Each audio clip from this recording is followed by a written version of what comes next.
Hydrosalpinx. Most women hear that word for the first time sitting in a cold exam room, and in the same breath they're told, your tubes are damaged, IVF is your only option. And just like that, hope feels stolen. But here's the truth most women are never told. Hydrosalpinx is not a diagnosis of failure. It is a physiological state, and physiological states can change. What hydrosalpinx actually is, okay, not the scary version. Hydrosalpinx simply means fluid accumulation inside the fallopian tube due to impaired drainage. It does not automatically mean permanent damage. It does not always mean irreversible scarring, and it does not mean your body has lost its ability to heal. The tube becomes inflamed, swollen, congested, blood flow decreases, drainage slows, fluid backs up. That fluid is often inflammatory, but it's not infectious. That distinction changes everything. Okay, so now let's discuss the different types of hydrosalpinx. They're not all the same, okay? Women are usually lumped into one terrifying category. That's inaccurate.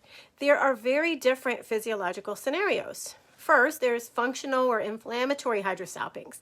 The tube is open or partially open in this case. There is little to no fixed scar tissue. Fluid accumulates due to inflammation, immune activation, or congestion.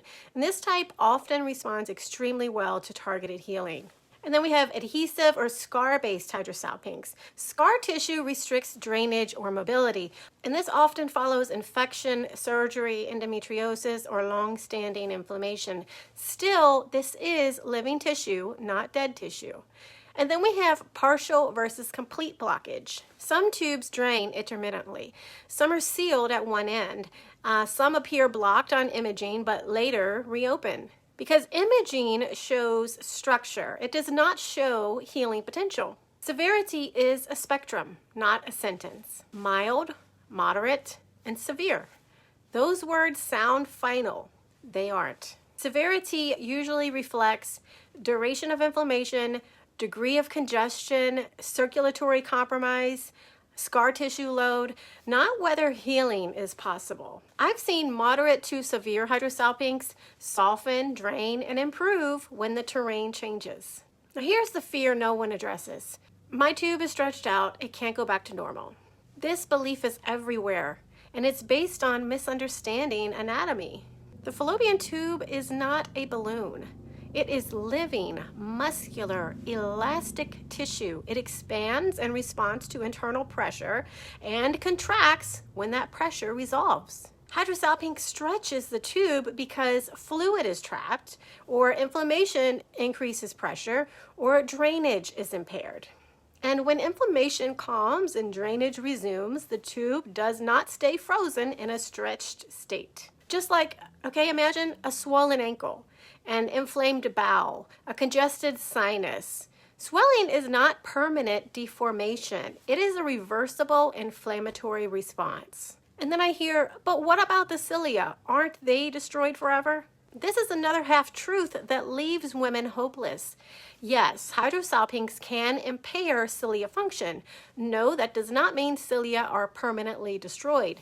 Cilia are high turnover cells. They become sluggish, flattened, or dysfunctional when blood flow is reduced, oxygen delivery is poor, inflammation is high, and hormonal signaling is disrupted. And that is very different from being gone. Change the environment and cell behavior changes. That's basic physiology. Why cilia stop working and why that's actually good news. Cilia dysfunction reflects environmental stress, not permanent loss. Reduce inflammation, restore circulation, normalize immune signaling, and support hormonal balance. And when that happens, cilia regain movement, tubal peristalsis improves, transport function returns. The tube remembers what it was designed to do. Why IVF doesn't heal hydrosalpinx? IVF bypasses the tubes. It does nothing to resolve inflammation, scar tissue, or stagnant fluid. Hydrosalpinx fluid is known to be toxic to embryos, which is why many women are told to remove their tubes before IVF. Now think about that. Instead of asking why the tube is inflamed, they remove it. How the FTF system supports hydrosalpinx healing.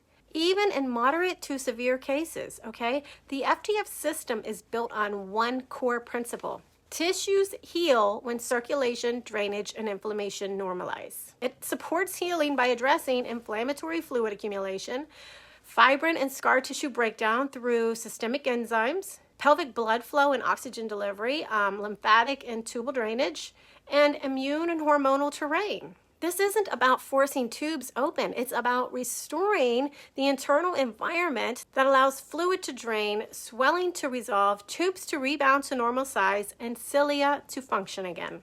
Scar tissue is not stone. It is living tissue with circulation, turnover, and adaptability. The truth women deserve to hear.